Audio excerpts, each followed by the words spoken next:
मेहनत इतनी खामोशी से करो कि सफलता शोर मचा दे। आपकी सफलता लोगों को तालियां बजाने पर मजबूर कर दे। कुछ ऐसा ही कर दिखाया है एक इनकम टैक्स इंस्पेक्टर ने। हिसार के गांव नारनौद के रहने वाले सचिव नेहरा ने गुड़गांव में रहकर इतनी मेहनत की कि अब उन्होंने यूपीएससी की ईएफपीओ परीक्षा को टॉप कर लिया। परीक्षा में वो पहले रैंक पर हैं। अपनी मेहनत के साथ साथ उन्होंने दोस्त की पत्नी पूनम नादल को भी परीक्षा की तैयारी में मदद की, जिसकी बदौलत उन्होंने भी इस परीक्षा में 34वीं रैंक हासिल की है। वर्तमान में पूनम डिफेंस मिनिस्ट्री में कार्यरत हैं। इस परीक्षा में देश भर से 9 लाख परीक्षार्थियों ने भाग लिया था, जिसमें से 150 ही इस परीक्षा को उत्तीर्ण कर पाए। इसमें हरियाणा के इन दोनों परीक्षार्थियों का नाम सबसे ऊपर है। सचिव नेहरा की माने तो इससे पहले भी वो कई बार यूपीएससी की परीक्षा दे चुके हैं। इन परीक्षाओं की तैयारी का परिणाम उन्हें ईपीएफओ परीक्षा में देखने को मिला। इसका श्रेय उन्होंने अपने परिवार और उन दोस्तों को दिया है जिन्होंने इस परीक्षा की तैयारी में उनकी मदद की। सर, ये एक एग्जाम है जिसमें 2 स्टेजेस होती है। फर्स्ट एक प्रीलिम्स एग्जाम, उसके बाद इंटरव्यू होता है डायरेक्ट। उसका सिलेबस काफी वाइड था और इससे इतने वाइड सिलेबस में मेरे को हेल्प मिली। एक मेरा बैकग्राउंड, मैंने आईआईटी की प्रिपरेशन की, इसकी वजह से मेरा मैथमेटिक्स स्किल्स अच्छी थी, जिस वजह से कि आप देख सकते हैं इतनी सारी बुक्स मेरे को पढ़ने का शौक था। तो इस वजह से इंग्लिश पे कमांड काफी अच्छी थी, वोकैब्स वगैरह। इसके अलावा मैंने आईएएस की प्रिपरेशन की है, 2 बार मैंने मेंस लिखा है, तो उस वजह से जीएस पे मेरी कमांड अच्छी थी। जीएस के सारे टॉपिक्स हेल्प करने में वहां से हेल्प मिली। इसके अलावा मैंने असिस्टेंट कमांडेंट का एग्जाम क्लियर किया है। 2015 में आईटीबीपी में एज ए असिस्टेंट कमांडेंट में सिलेक्ट हुआ था। उसके बाद असिस्टेंट कमांडेंट हुआ, लेकिन मैंने वो ज्वाइन नहीं किया। उसके बाद मैंने इनकम टैक्स को चूज करा। सीजीएल में ऑल इंडिया रैंक 13 थी मेरी, जिसके बाद मैंने इनकम टैक्स इंस्पेक्टर ज्वाइन किया।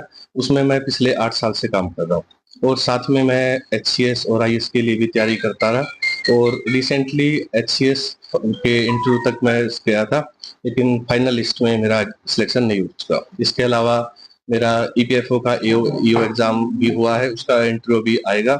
और यूकेपीएससी का इंटरव्यू दे चुका हूं मैं, जिसका रिजल्ट अभी अवेटेड है। तो सर, जैसे कि आप देख सकते हैं इस जर्नी में बहुत से फेलियर्स भी आए, बहुत सी सक्सेस भी आई, और लेकिन पिछले 10-15 सालों की जो भी मेहनत थी, जो भी एक हार्ड वर्क था, वो फाइनली पेड ऑफ और इसमें एक रैंक मिल के बहुत खुशी हो रही। सर, किसी भी सक्सेस के पीछे आई थिंक 3 मेन सपोर्ट होते हैं। एक, घर वाले, मेरी मदर, मेरी सिस्टर, जिन्होंने जिम्मेदारियों से मेरे को मुक्त रखा और जितना उसके अपनी जिम्मेदारियों को खुद निभाया, जिसकी वजह से मैं फ्री होकर ये चीजें कर पाया।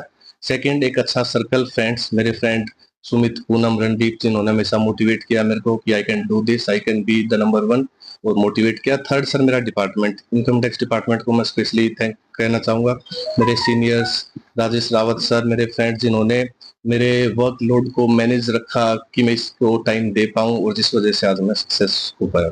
वहीं पूनम नांदल की माने तो वो झज्जर की रहने वाली हैं और पिछले 7 साल से डिफेंस मिनिस्ट्री में कार्यरत हैं। पूनम ने भी कई बार एचसीएस और यूपीएससी के एग्जाम दिए हैं।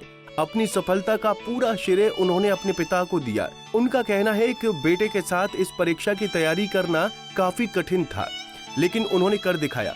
न सिर्फ मिनिस्ट्री ऑफ डिफेंस का कार्यभार उनके कंधों पर था, बल्कि बच्चे और घर को संभालने की जिम्मेदारियां भी उनके ही पास थीं।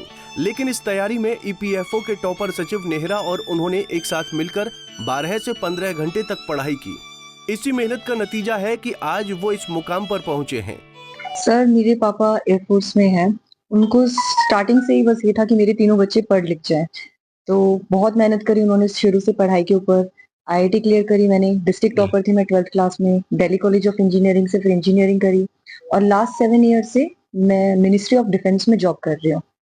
उसके साथ में मैंने एचसीएस का मेंस दिया, उत्तराखंड का दिया मैंने, काफी एग्जाम्स में दे रही थी और फिर ये वाला एग्जाम आया, इसके लिए प्रिपेयर किया और सर ये क्लियर हो गया। सर, सिर्फ इस एग्जाम को लेकर नहीं, पिछले 3-4 साल से रेगुलरली और भी एग्जाम्स में दे रही थी, तैयार कर रही थी, तो वही मेहनत काम आई। मैथ्स था इसमें, और सर जैसे मैंने पहले आईआईटी कर रखी है तो मैथ्स बहुत इजी रहा मेरे लिए। इंग्लिश अच्छी थी मेरी, और जो बाकी सिलेबस था अकाउंटेंसी एंड ऑल दैट वो मैंने पढ़ ली। तो 3-4 साल की मेहनत है सर, जो मिलके इस एग्जाम में निकली है। सबसे पहला क्रेडिट मैं दूंगी मेरे मदर एंड मेरे फादर को, क्योंकि स्टार्टिंग से उन्होंने इस लाइन में डाला, पढ़ाई इतनी इंपॉर्टेंट बनाई। बट सर, अब मैं इतने साल से मैरिड हूँ, तो अब मेन जो मैं दूंगी क्रेडिट वो मेरे हस्बैंड को दूंगी। मेरा 5 साल का बेटा है, उसके साथ तैयारी करना बहुत मुश्किल था, बट स्टिल इन्होंने मुझे हर स्टेप पे बहुत सपोर्ट किया। एंड थर्ड सर, सचिव, जिसकी रैंक 1 है, इसने मुझे पढ़ाया, साथ में अपनी भी तैयारी कर रहा था और मुझे भी पढ़ा रहा था। इस लाइन में मुझे लेके आया, तो सर इन्हीं लोगों को मैं क्रेडिट दूंगी। सर मुश्किल तो बहुत होती थी ऑफिस से, कई बार छुट्टियों में दिक्कत आ जाती थी, कई बार बच्चे के साथ दिक्कत हो जाती थी, बट वही है कि सपोर्ट जब हो तो आप कुछ भी कर सकते हो, और मेरे साथ पिलर बन के मेरे हस्बैंड खड़े रहे, तो उन्होंने बहुत इजी बना दिया था मेरे लिए। आपको बता दें कि ईपीएफओ की परीक्षा में पूरे देश भर से 9 लाख से ज्यादा परीक्षार्थियों ने परीक्षा दी और इस परीक्षा में केवल 150 के आसपास ही परीक्षार्थी पास हो पाए, जिनमें से हरियाणा के होनहारों ने एक बार फिर कमाल कर दिया है। जहां सचिव नेहरा ने देश में टॉप किया तो वहीं पूनम नादन ने भी 34 रैंक हासिल कर हरियाणा का डंका एक बार फिर भारत में बजाने का काम किया है। गुरुग्राम से bureau report, Punjab Kesari TV. हमसे जुड़े रहने के लिए हमारे YouTube चैनल को सब्सक्राइब करें और नई वीडियो की नोटिफिकेशन के लिए बेल आइकॉन को दबाएं।